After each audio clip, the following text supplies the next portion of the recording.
अंदाज़े अर्चना channel में आ गई है आपकी दोस्त अर्चना, आपसे बतियाने और प्रकृति से प्रेम कराने। आप सभी का तहे दिल से स्वागत करती हूँ। दोस्तों, नेचर यानी प्रकृति हमारी सबसे अच्छी दोस्त है, जो हमें यहाँ रहने के लिए सभी संसाधन प्रदान करती है। पीने के लिए पानी, सांस लेने के लिए हवा, खाने के लिए भोजन, रहने के लिए ज़मीन, पौधे, सभी कुछ देती है। न्यूटन जैसे महान वैज्ञानिकों को गुरुत्वाकर्षण समेत कई पाठ प्रकृति ने सिखाए हैं, तो वहीं कवियों ने प्रकृति के सानिध्य में रहकर एक से बढ़कर एक कविताएं लिखी। इसी तरह आम आदमी ने प्रकृति के तमाम गुणों को समझकर अपने जीवन में सकारात्मक बदलाव किए। दोस्तों, प्रकृति ही शक्ति है, शक्ति ही सृष्टि है, सृष्टि में ही जीवन है, जीवन में ही भावनाएं हैं और भावनाओं में प्यार है, प्यार में पवित्र माँ है और माँ से ही जीवन की संपूर्णता है। माँ ही प्रकृति है, प्रकृति ही स्वयं संपूर्ण है। प्रेमचंद के मुताबिक साहित्य में आदर्शवाद का वही स्थान है जो जीवन में प्रकृति का है।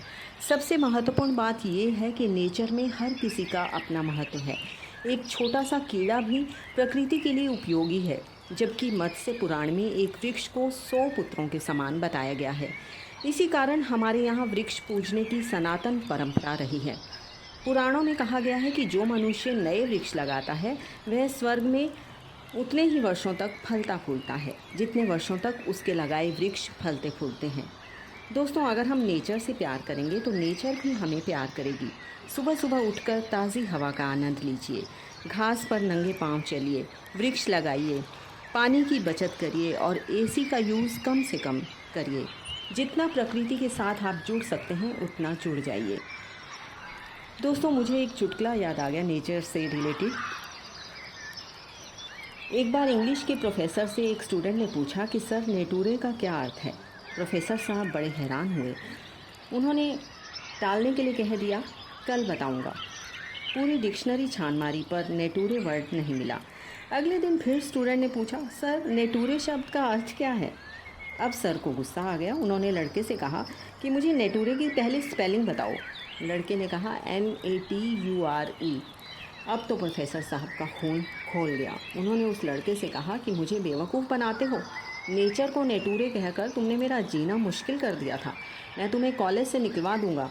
लड़के ने झट से प्रोफेसर साहब के पैर पकड़ लिए और रोते रोते कहा कि सर, ऐसा अनर्थ मत कीजिएगा, नहीं तो मेरा फटूरे ख़राब हो जाएगा। ये तो हुई दोस्तों हंसी की बात, पर इसी को अगर हम सोचें तो नेचर के साथ जुड़कर हम अपना फ्यूचर तो ब्राइट ज़रूर कर सकते हैं। प्रकृति की सबसे बड़ी खासियत ये है कि वह अपनी चीज़ों का उपभोग स्वयं नहीं करती। जैसे नदी अपना जल स्वयं नहीं पीती, पेड़ अपने फल खुद नहीं खाते, फूल अपनी खुशबू चारों ओर फैलाते हैं। इसका मतलब ये है कि प्रकृति किसी के साथ भेदभाव या पक्षपात नहीं करती। लेकिन हम लोग जब प्रकृति से अनावश्यक खिलवाड़ करते हैं तब उसे गुस्सा आता है, जिस कारण हमें सूखा, बाढ़, तूफान ये सब कुछ झेलना पड़ता है। एक बार टीचर ने कहा, एक दिन ऐसा आएगा जब पृथ्वी पर पानी नहीं रहेगा, जीव जंतु, पेड़ पौधे सब नष्ट हो जाएंगे। तो स्टूडेंट ने कहा, मैम, उस दिन कॉलेज में पढ़ने आना होगा या नहीं। तो दोस्तों, आप सभी एयर कंडीशनर से बाहर निकलकर प्रकृति की गोद में आइए और जीवन का आनंद लीजिए। और अब समय हो गया है आपको अलविदा कहने का।